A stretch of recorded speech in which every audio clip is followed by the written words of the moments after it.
UAE के पास जहाज पर भी हमला हुआ है। हॉर्मुज स्ट्रेट के पास ड्रोन से यह हमला यहां पर किया गया और यूके के मैरीटाइम एजेंसी ने इस बारे में यहां पर जानकारी दी है कि हॉर्मुज स्ट्रेट के नजदीक यूएई के पास जहाज को यहां पर निशाना बनाया गया। हॉर्मुज स्ट्रेट को लेकर ईरान की मंशा अब दुनिया जानती है। वो नहीं चाहता कि यहां से अमेरिका और इसराइल के जहाज गुजरे और ऐसे में हॉर्मुज स्ट्रेट तुर्क के इक्के की तरह ईरान जो है वो इस्तेमाल कर रहा है इस पूरी जंग के अंदर, लड़ाई के अंदर। और अब ये ताज़ा तस्वीरें आप जरा देखिए, यूएई के पास जहाज को यहां पर टारगेट किया गया।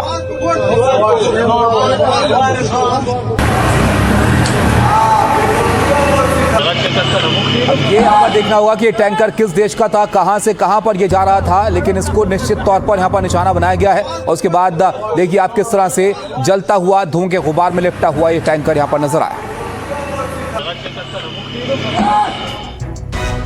उधर अमेरिकी राष्ट्रपति डोनाल्ड ट्रंप लगातार अपने बयान दे रहे हैं, प्रतिक्रिया यहां पर जाहिर कर रहे हैं। अब गुस्सा जो है उनका वो नेटो के खिलाफ देखने को मिला है और ये बढ़ता जा रहा है। वो अब कहने लगे हैं कि हमें किसी की जरूरत नहीं है। हॉर्मुज के मामले में ट्रंप ने सभी मित्र देशों को यहां पर एक तरह से अपनी तरफ से चेतावनी दे दी है और आवेदन को ठुकरा हो चुके हैं। स्पेन हो या फिर जापान हो, सबका यहां पर यह कहना है कि हम अपने जहाज को हॉर्मुज में नहीं भेजेंगे। ट्रंप को यही बात बिल्कुल पसंद नहीं आ रही है और ट्रंप को उम्मीद यहां पर यह थी कि नेटो देश जो हैं वो उनके बुलावे पर दौड़े चले आएंगे, लेकिन हुआ इसके उलट। उन्होंने ईरान पर हमला करने से साफ इनकार कर दिया।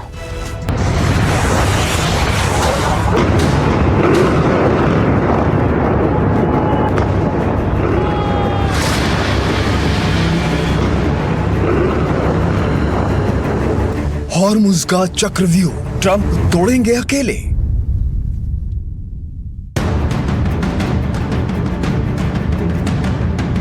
ट्रंप को नाटो की ना। ट्रंप क्यों बोले किसी की जरूरत नहीं। We don't need any help, actually.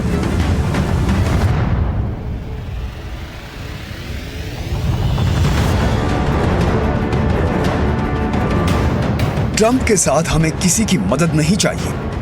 Trump का सीधा इशारा नाटो देशों की ओर है, वो संगठन जिसका सबसे बड़ा सदस्य अमेरिका है।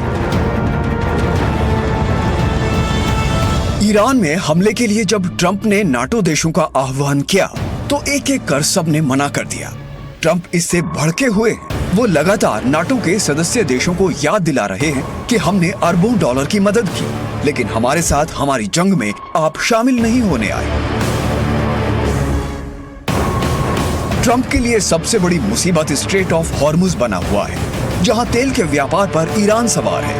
यहां से गुजरने वाले हर जहाज पर ईरान की नजर रहती है।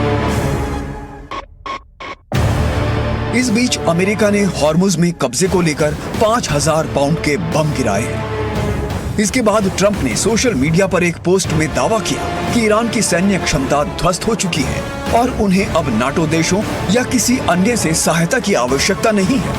ट्रंप का कहना है कि हमने उनकी इतनी मदद की, लेकिन वो हमारे साथ नहीं आए। Agreed with us, but they don't want to, despite the fact that we help them so much, we have thousands of soldiers in different countries all over the world, and they don't want to help us, which is amazing. I mean, amazing. And I didn't do a full court press because I think if I did, they probably would be. But we don't need help. That war is NATO's making a very foolish mistake, and I've long said that I wonder whether or not NATO would ever be there for us. So this was a great test because we don't need them, but they should have been there. Trump Hormuz को लेकर लगातार NATO देशों से कह रहे हैं कि अपने जहाज भेजें, लेकिन नाटो देशों ने साफ कह दिया है कि वो ऐसा नहीं करने वाले। नाटो के अलावा अमेरिका के दूसरे मित्र देश भी जंग में शामिल होने या हॉर्मुज में जहाज भेजने के लिए मना कर चुके हैं। Spain, Germany, Britain, Italy, France, Greece, Switzerland, Netherlands, Finland, तुर्की, ऑस्ट्रेलिया, जापान और दक्षिण कोरिया साफ शब्दों में ट्रंप को मना कर चुके हैं। नाटो और दूसरे मित्र देशों का ये इंकार लगता है ट्रंप पचा नहीं पा रहे। पिछले कई दिनों से वो बयानबाजी कर रहे हैं, जिसमें वो अमेरिका को सबसे ताकतवर देश बताते हैं। साथ ही ये भी कहते हैं कि हॉर्मुज से निकलने वाले तेल की उनसे ज्यादा दूसरे देशों को जरूरत है। We don't need anybody. We're the strongest nation in the world. We have the strongest military by far in the world. We don't need them. Strongly encourage other nations whose economies depend on the Strait far more than ours. You know, we get less than 1% of our oil from the Strait. So we want them to come and help us with the Strait.